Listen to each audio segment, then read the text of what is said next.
21 anos de idade eu me caso com um rapaz que era um pequeno empresário da cidade, que tem uma história muito linda também. E os meus pais foram no meu casamento para não ficar feio para a sociedade, porque até então eles também não conversavam comigo ainda, pelo fato de eu ter me apaixonado em Jesus. Meu casamento, então, meus pais foram. 1 ano de casada, eu fico grávida e tive um aborto de 3 meses.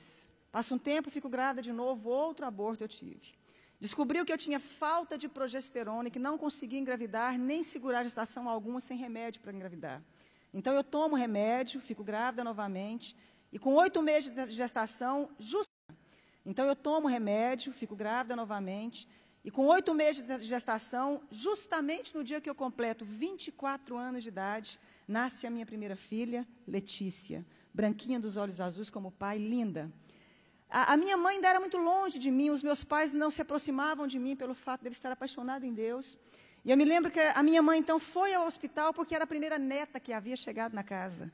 E neto quebranta muito o coração dos nossos avós, dos pais, né? Mamãe foi no hospital e eu me lembro que eu pensei assim, que coisa boa, que bom que a minha mãe veio aqui agora me ver a netinha, né? E eu lembro que quando a minha mãe chegou, passados uns 10 minutos, pediram a minha menina, a enfermeira me pediu a neném para dar banho na neném e me devolver para me ter alta.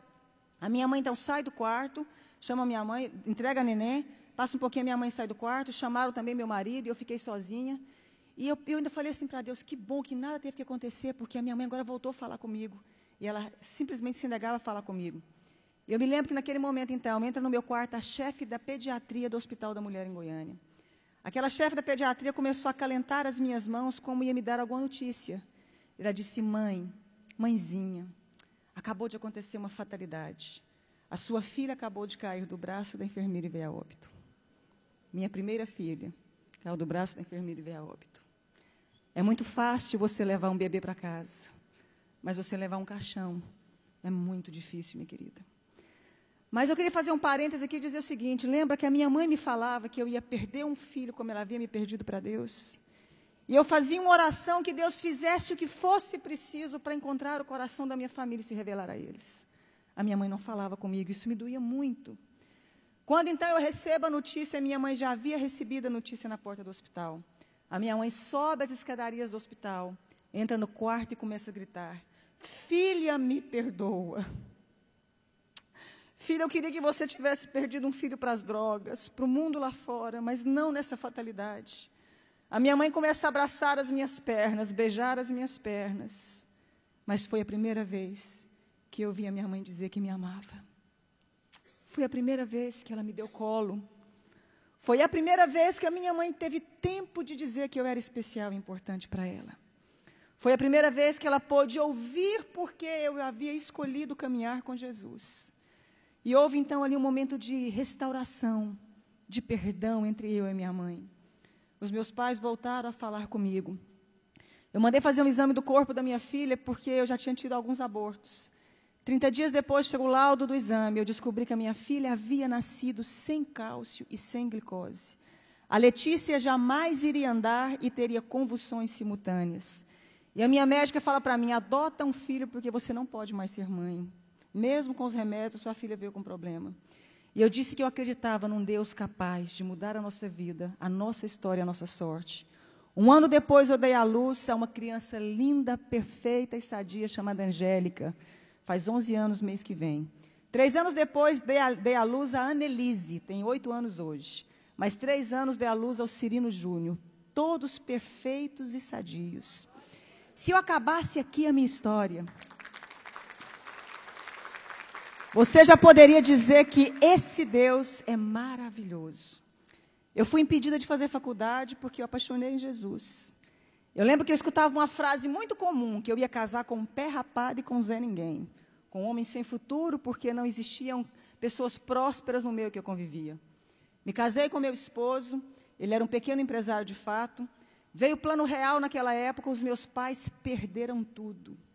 A minha irmã, que doutorou na Itália, foi trabalhar, não deu conta de exercer a profissão dela. Os meus irmãos todos ficaram desestruturados junto com os meus pais. E Deus levanta o meu marido com grande prosperidade. Deus começou a honrar um rapaz que até hoje tem a 4ª série colegial. E é considerado o maior empresário no ramo de carro no estado de Goiás. Deus começou a honrar o meu esposo de uma forma sobrenatural. Eu que não tive como me formar, fazer o meu curso superior, comecei então a pedir a Deus que me ensinasse a mexer com o nosso ramo de atividade. Então comecei a trabalhar com carro com meu marido. Hoje nós temos um grupo de 4 empresas de carro, temos uma fábrica que eu desenho, sonho com os modelos das roupas, acordo e desenho e fabrico, tem uma grife com meu nome. Né? E como se não bastasse, comecei a fazer programa de televisão falando de Deus, falando de como sai de crise, falando de como superamos os momentos difíceis da vida. E aí, autodidata ainda, Deus achou que não estava bom, me fez virar escritora. Tenho 35 livros escritos, 7 deles editados, né? E sou presidente também de uma ONG chamada Mulheres que Fazem a Diferença. Eu pude entender algo na minha vida, que quando a gente acha que a gente não é ninguém, e que não tem como mais resolver a nossa história, existe um Deus capaz de fazer um milagre na sua vida. Existe um Deus capaz de mudar toda a sua história. Para terminar, os meus pais, quando perderam tudo, vieram trabalhar para nós. Meu pai trabalhou como meu motorista há muito tempo, agora eu dei um caminhão para ele trabalhar na cidade do interior, cuidando de frete. A minha mãe é a chefe da minha fábrica. Os meus irmãos um tempo trabalharam conosco. Todos eles vieram trabalhar conosco. Deus, meu pai um dia chorando me disse, um dia eu te disse que Deus mudasse a sua história, mas eu não imaginava que eu fazia parte dela. E eu quero dizer uma frase para você, dentro do nosso tema. A pessoa que é covarde, ela não tenta fazer nada na vida. O fracassado, ele não termina, e o vencedor não desiste. Você nasceu para vencer.